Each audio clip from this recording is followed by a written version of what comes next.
The city continues to work on a deal to solve its ongoing financial issues and a deal with the province to take over maintenance on 2 Toronto highways. That is up for discussion. Mayor Olivia Chow's office says ultimately the goal is financial sustainability, so the City of Toronto can deliver the services and infrastructure that people need. Whatever tools can get us there are welcome. She goes on to say the purpose is solutions. Uploading the Gardiner Expressway and Don Valley Parkway to the Ontario government is one of many options being considered at the working group. Everything is on the table for discussion. And for more on this and reaction, we're joined live now by former Deputy Mayor and recent mayoral candidate, Anna Bailau. Ms. Bailau, thanks so much for joining us. It's good to see you. Thank you. Great to be here. I remember you talking about this on the campaign trail quite a bit when you were running for mayor. Look, the city is facing an enormous budget deficit. How big of a deal would this be, and how much money would it save the City of Toronto? So you're absolutely right. This was one of the key things that I came out during the campaign. I always said we need a new deal for the City of Toronto, and it starts with the upload of the Gardiner and DVP, because I wanted to have the conversation with Torontonians about something very concrete. And so kudos for the province and the city to be sitting down to talking about these solutions. And I think Mayor Olivia Chow is absolutely right. We need to look at all these things, all the solutions that are going to tackle the huge budget hole that we have and the huge deficit. This is part of the solution. It's a good solution because these were provincial highways.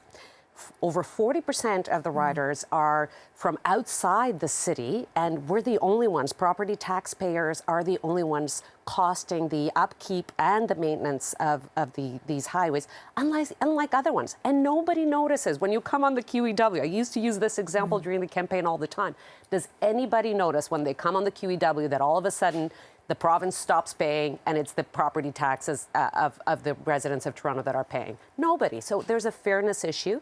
Other cities in the region don't pay, so we should be paying.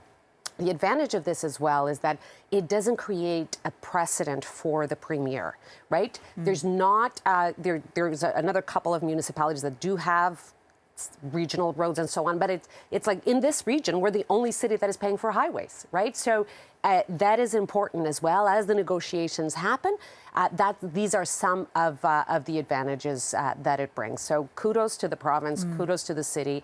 I think we need to come out to support them, to support the need, talk about the need to have this deal done. This will be part of the solution, is not the end all and be all, but it's great that they're starting with this, because the City of Toronto has $1 billion in its budget. That is the responsibility of the federal and provincial government. So when the premier comes out and says, I don't want to talk about new revenue tools and new taxes, these are exactly the things that they need to be looking at. The Gardiner and the DVP, they used to be provincial highways. The fact that we need more money for operating the TTC. We're the only municipality with a subway as well. So this, again, another good solution.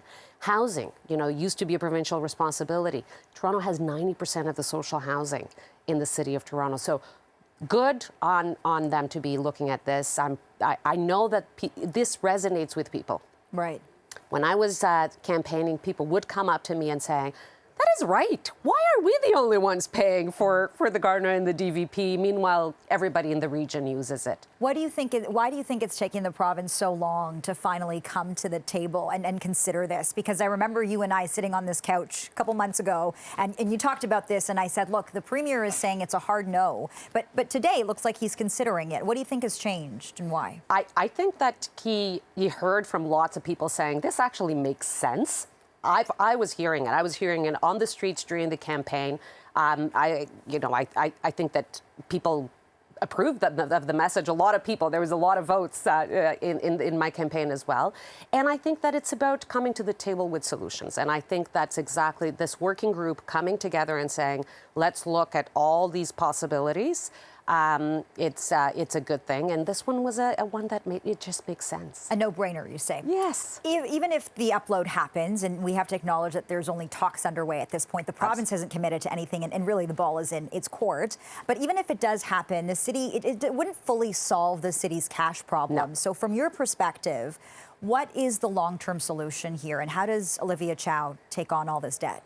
So given that the premier has said, I don't want to talk about new revenue tools and new taxes.